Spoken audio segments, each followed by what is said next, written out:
To 111, the final score. The Los Angeles Lakers season ends tonight at Crypto.com Arena, and it ends in a sweep. The Denver Nuggets sweep the Los Angeles Lakers. Unfortunately for the Lake Show, they do not get an opportunity to go out to Denver. They do not get another chance to prolong their season. It will end tonight, and it will end with LeBron James playing the entire 48 minutes.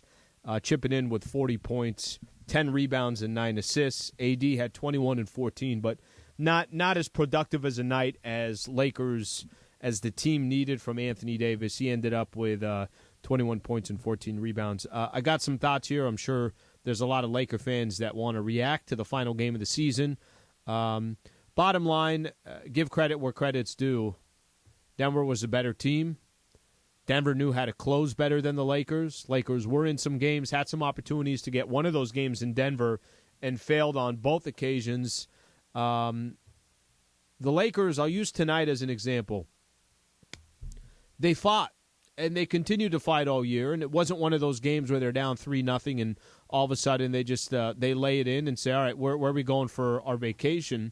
They fought the entire time. They tried everything they can to get back to Denver, and it just wasn't in the cards. So, when I say that I give a lot of credit to the Denver Nuggets, what I'm referring to there is they were the better team. And if the Lakers played another 7-game set with them, they'd probably win again. And I don't think anybody would have any question marks there.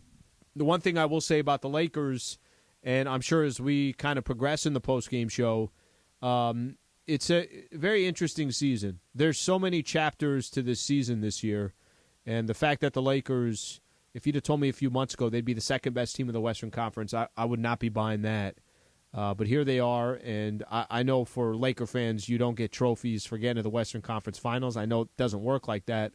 But I think all in all, I think it was a season where the Lakers went a lot further than anybody expected. Had some chances. I thought, in Game 1, had some chances in Game 2.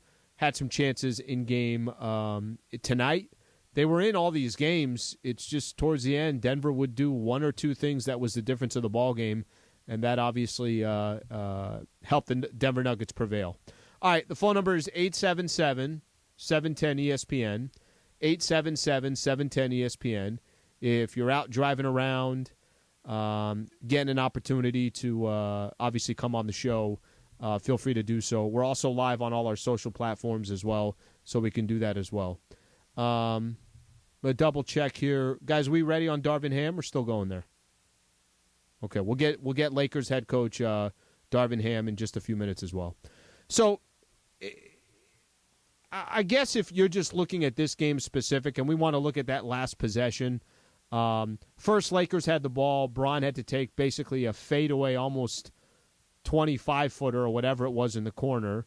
Then the Lakers would eventually get the ball back because of a Jamal Murray. Jamal Murray gets stopped on a possession.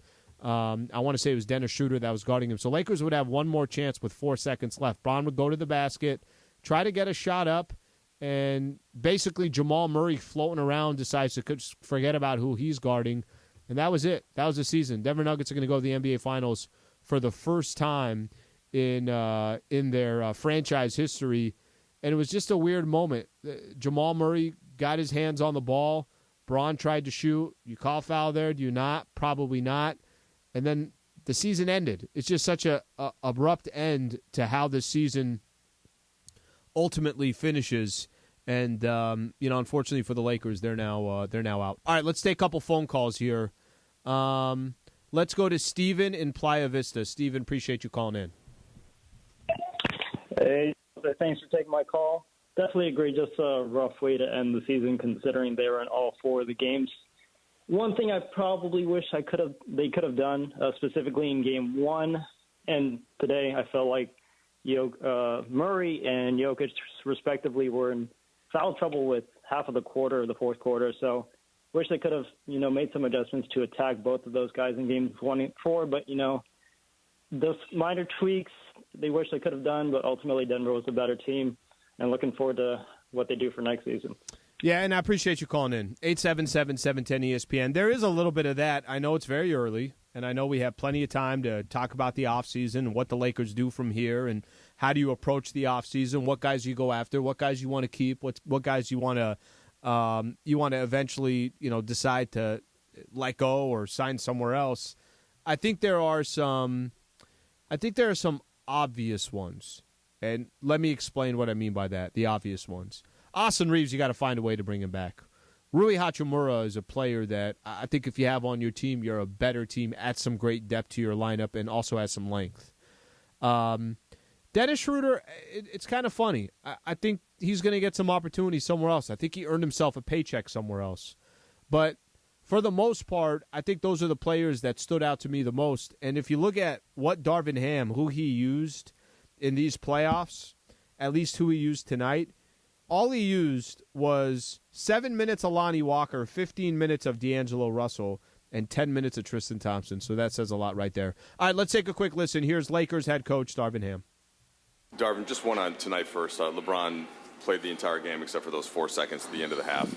What did you make of his effort? And on those final couple of possessions, what were you trying to get to with him initiating there? Well, it was tough. We had a deep corner. Let me just speak on his overall night. I just thought he came out with a mindset to keep this thing going.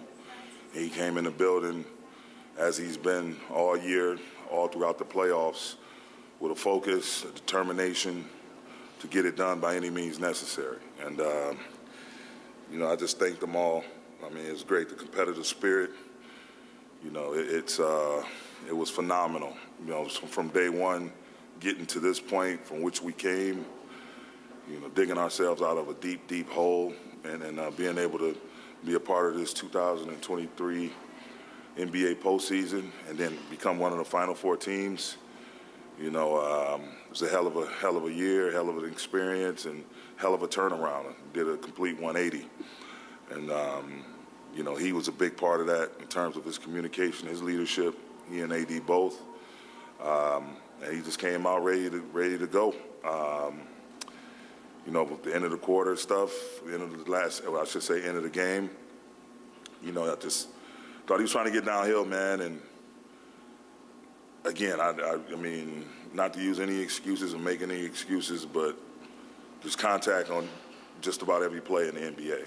Now, when you drive the ball and what's considered a violation and what's not, what's called and what's not, it's like I'm oblivious. Like, I don't know. And so all you want is fairness and consistency. It's something that I've always said. So just trying to get the ball in the hands of our best player and allow him to go make a play in an area on the floor where he's comfortable. But, again, not to take anything away from Denver. They're a hell of a ball club. They've been great all year, been great for a few years now. They have a hell of a 1-2 punch and Joker and Jamal. I wish them nothing but the best. Mike Malone, happy for him and his staff. They've done a phenomenal job of just establishing a culture up there in Denver, making that a tough place to play. Well-balanced roster, very, very well coached. Some great vets over there. Some guys are going to get opportunity to get a ring, I think, for the first time. DeAndre, Jeff Green, those guys. So kudos Ish Smith. Like, some guys that's been around the league a long, long time. And then Joker, getting an opportunity. Jamal, getting an opportunity to step out on the final stage and try to make something happen. So nothing but love and respect for the Denver Nuggets. Love the way they play and love what they're about. But, we also saw ways that, even though this is year one, and this losing sucks, I think we have an opportunity to do something special here also. And we just got to build off of this. Everything we put into turning this thing around, we got to not only sustain it, we got to take it to a higher level. And that's what this summer is going to be about. Just on that note, zooming out, the way the season started, trade deadline to where you are now, how would you summarize? I just think it was great. It was nothing but growth, nothing but an education, and staying with it, trying to remain consistent. I told those guys their consistency of coming to the gym from the time where we had talented pieces on the roster, but yet and still some that didn't necessarily fit perfectly together, to the point where we did find the right pieces and they fit, smoothly. The culture that was reset in terms of competitiveness, togetherness, accountability. Us, the gym each and every day trying to get better at something and being focused on getting better at something was nothing short of amazing. It's just been a hell of a year. The support I got, myself personally, my staff, from Jeannie, Rob, it was just to go through some of those tough times early. We don't get that support. We probably don't make it to this point. But again, everybody pulling the rope in the same direction. It was a very, very special year. Darvin, when LeBron, I think it was in Dallas, goes to the ground, says he hears a pop,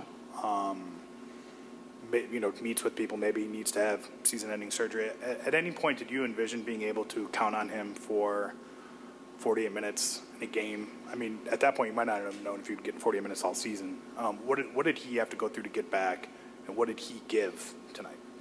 I think he just went through a rigorous process of just round-the-clock treatment, exercises, bringing in different foot specialists to first of all confirm the fact that he couldn't, damage the area any further, but to also to kind of retreat it, re-strengthen it, and make it and put himself in a position where he could come back and join, which was then a newly formed group that had players in it that totally complemented his playing style and the style of play we wanted to have coming into this season. And so his ability to work through it, AD's ability to work through it, just all of the injuries we had throughout the season, and the guys missing different stretches, long stretches.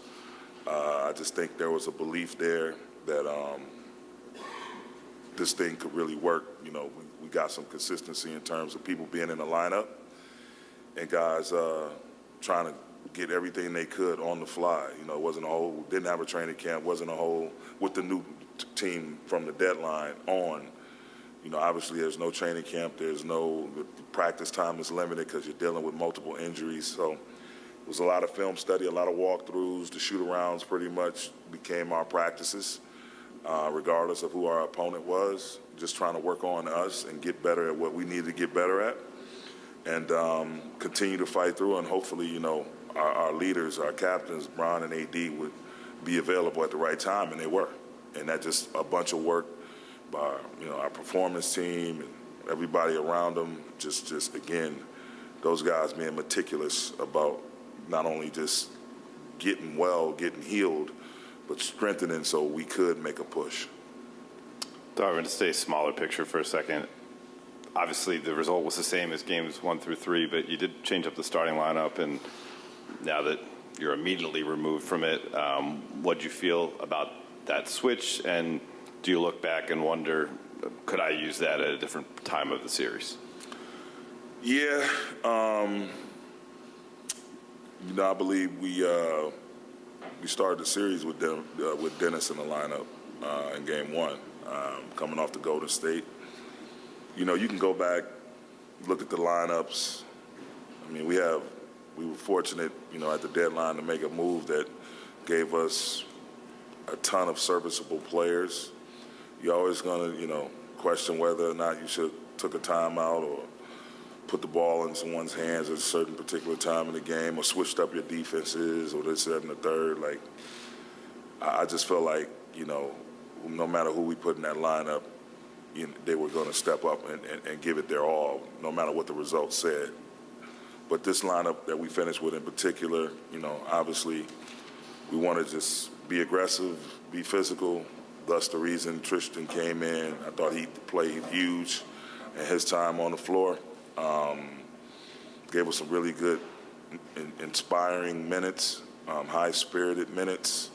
Those guys, that's a tough task, trying to slow down Joker, trying to slow down Jamal. But, I thought our guys, they tried their best. That starting lineup, each starting lineup that we had out there, they didn't go out there to fail. It just, things happen the way they happen during the course of a basketball game.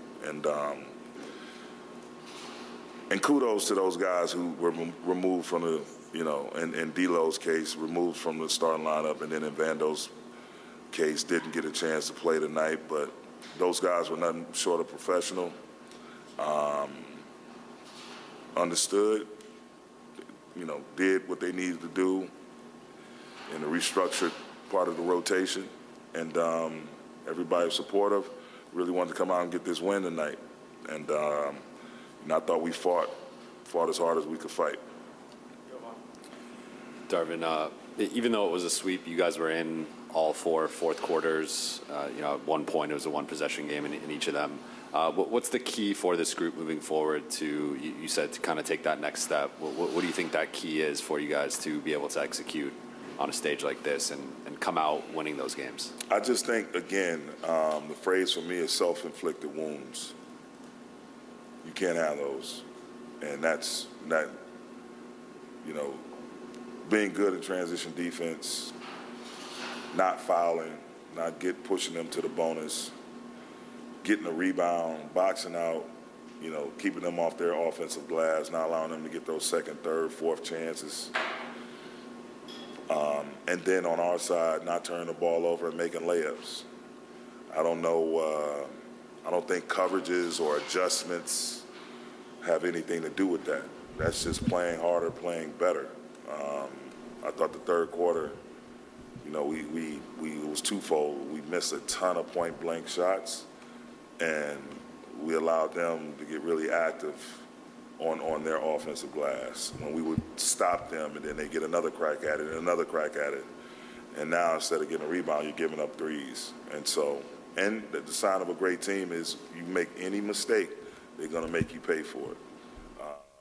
And they did just that. So I think going forward, we have to come in with a focus on being determined going into next year of controlling what we can control, giving ourselves every chance to win by doing the little things. Again, being great in transition, showing our hands, being disciplined, coming up with rebounds, defensive rebounds in particular, playing with pace, consistent pace, not turning the ball over, and making the shots we're supposed to make. All right, that is Lakers head coach Darvin Ham right there. So final score tonight, 113-111. The Denver Nuggets move on to the NBA Finals. The Lakers get swept. I know we got a lot of Laker fans that want to talk about the loss, the series, the season, the offseason. We'll do all that coming up next. Stay right here. Appreciate you guys being a part of the show. This is the Pizza Hut Lakers postgame show on 7.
710 Pasadena, Los Angeles. 710 ESPN. A Good Karma Brands radio station.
Line. Presented by Pizza Hut. Big is back. It's bigger, it's cheesier. The Big New Yorker from Pizza Hut. Pizza Hut. Big pizza, bigger deal. $13.99 Big New Yorker. Only at pizzahut.com. Hi, this is Anthony Davis of your Los Angeles Lakers. Hi, it's LeBron. The Lakers play here. It's time for Lakers Postgame with Sliwa. Now, here's Allen Sliwa.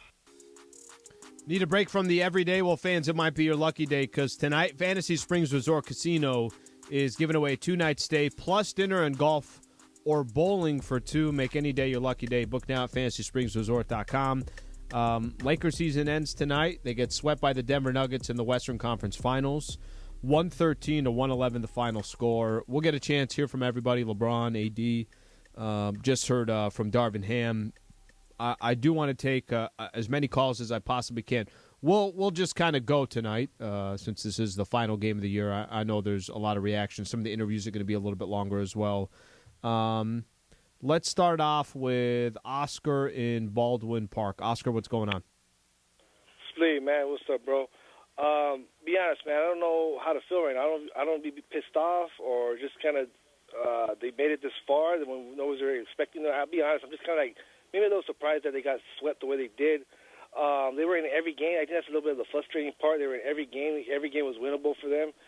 I think going forward, LeBron, Hachimura, and Reeves are the only ones that are untouchable. Maybe Lonnie Walker. Everybody else, I think we got to go get Damian Lillard. I think we need an explosive guard.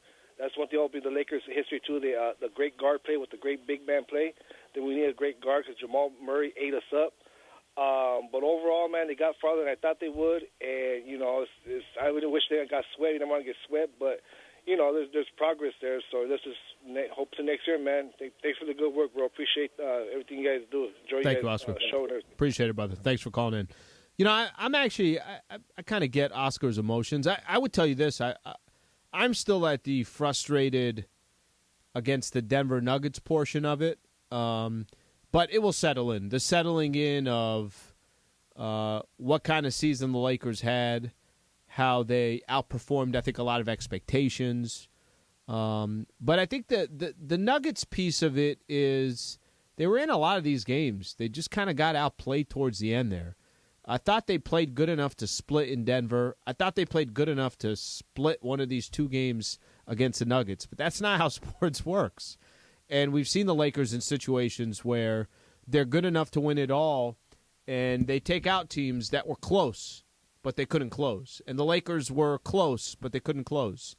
So I think the series against the Nuggets is where we'll spend the most of our time. Why did the Lakers lose the series? What players didn't step up that should have stepped up? I think that's going to be the initial reaction, and then obviously from there of what the Lakers need to do moving forward. Let's go to Brad in Tennessee. Brad, thank you for calling in. Hey, thanks, Alan. I just want to talk about Darvin Ham for a second. I know a lot of people's going to bash on AD tonight, but how many times did you see AD actually get plays ran for him to where he was in a legit post situation to where he could back down and make a move? Like, you barely seen it.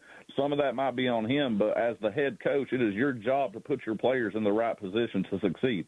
It's complete coaching misfeasance on his part. I mean, you've got LeBron James playing 48 minutes. You've got Rui Hachimura playing 42 minutes, and I know this is the, do or die, so everybody's got to play bigger minutes than they're used to. But you also have to have self-awareness of what's going on the floor. Rui just didn't have it going tonight, period. He wasn't good on defense. He wasn't shooting the ball well. And so it was ruining the spacing because they wasn't even caring about him being out on the three-point line. But at a certain point, you've got to know what's going on with your roster and how your guys are responding. I thought this was a perfect series to get Troy Brown and maybe even Beasley back involved, and you had Bamba healthy for tonight. I mean, you've got to try different things because Brad, doing the same thing over and over and not having success is literally the definition of insanity. Brad, I appreciate you calling in. I think, look, I thought it was the right move to start Rui and start Dennis Schroeder.